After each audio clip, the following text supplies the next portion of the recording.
मनोज जरांगे उपोषण सोडणार, निवडणुकीची आचारसंहिता लागेपर्यंत वाट बघणार, देवेंद्र फडणवीसांना अल्टिमेटम।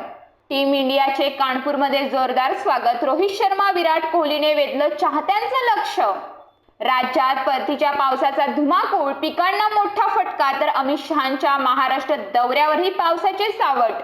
अमित शहांना काळे झेंडे दाखवण्याचा इशारा, कोल्हापुरात स्वाभिमानीच्या कार्यकर्त्यांची धरपकड।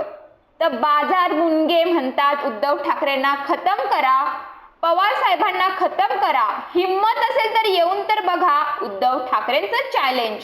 विविध प्रलंबित मागण्यांसाठी शिक्षकांचा निघाला मोर्चा, हजारो शिक्षक उतरले रस्त्यावर।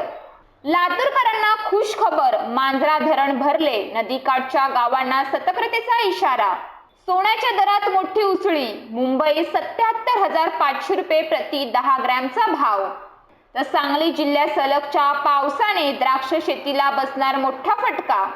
तर अमित शहांनी राज्यातील विधानसभेत विजयाचं रणशिंग फुंकलं, कार्यकर्त्यांना कानमंत्र देत कामाला लागण्याचं आव्हान।